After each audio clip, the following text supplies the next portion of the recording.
There were 26 leaders from countries all over the world in attendance, including, like we said, Russia, North Korea, also Iran, Belarus, Indonesia, Vietnam, and Cuba, just to name a few. Does that say anything to you about China's influence?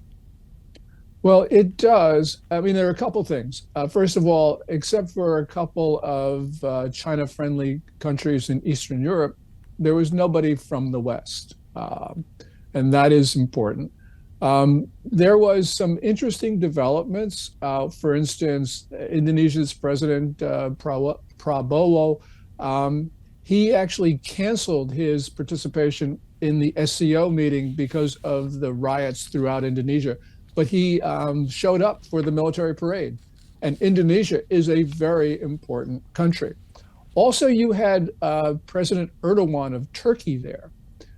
Turkey is a NATO ally, and that's not a good story for the United States by any means. Turkey is, I think, the most difficult foreign policy question for NATO and Europe and the United States. And we saw a demonstration why Turkey is so difficult, because he was there at a celebration of basically, I have friends who call this stolen valor, because this was marking the 80th anniversary of the victory over Japan. Well, the Communist Party had almost nothing to do with that victory. Mao Zedong ducked out of the fighting for just one or two instances. And also, Kim Jong-un of North Korea, his grandfather also ducked out of the fighting against the Japanese, engaging in only a couple of guerrilla engagements against Japanese forces. So essentially, you had people who had almost nothing, virtually nothing to do with the victory over Japan, making the biggest deal over the 80th anniversary. And that's something President Trump seemingly took issue with on Truth Social. I'll read in part his response. He said, "The big question to be answered is whether or not President Xi of China will mention the massive amount of support and blood that the United States of America gave to China in order to help it secure its freedom from a very unfriendly foreign invader. Many Americans died in China's quest for victory and glory." And then he went on to say this, which I'm gathering is sarcastic. "Please give my warmest regards to Vladimir Putin and Kim Jong-un as you conspire against the United States of America."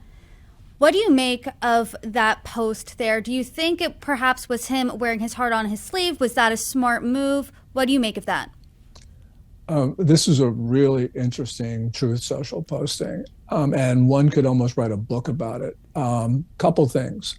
First of all, I think Trump is pissed, as he should be, that the Communist Party's history of World War II completely ignores the sacrifice of America and our war against Japan. I mean, the Communist Party thinks that apparently nothing happened in the Pacific.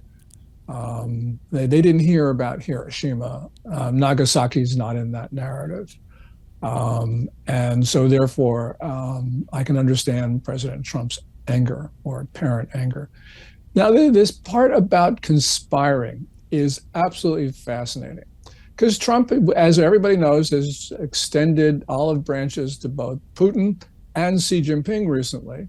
He's given both of those leaders off-ramps from very dangerous situations, and neither Vladimir Putin nor Xi Jinping have taken those off-ramps. And I think that that's probably what's behind this conspiring remark. I think he understands the depth of support for China that China has given to Russia in the Ukraine war. Matter of fact, I don't think Russia would be in the war now if it weren't for Chinese support. President Trump has done very little to dissuade the Chinese from helping the Russians.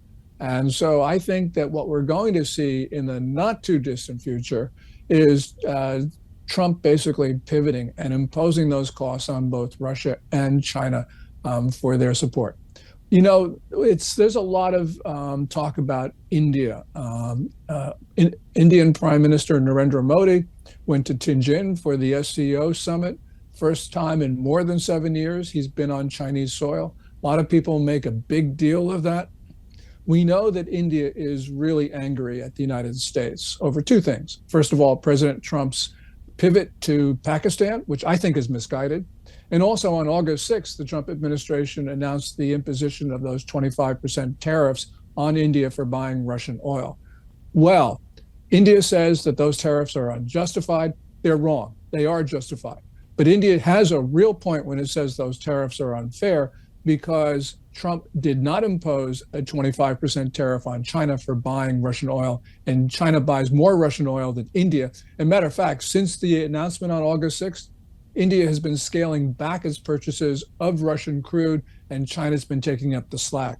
I think Trump is sort of getting tired of being disrespected, and I can see a lot of change in that. And that change, as we see China become the target of Trump's attention, I think that that'll help our relations with New Delhi. There's a lot there to unpack, but you can see that as Trump moves against China and Russia, we probably will end up better relations with the world's most populous democracy.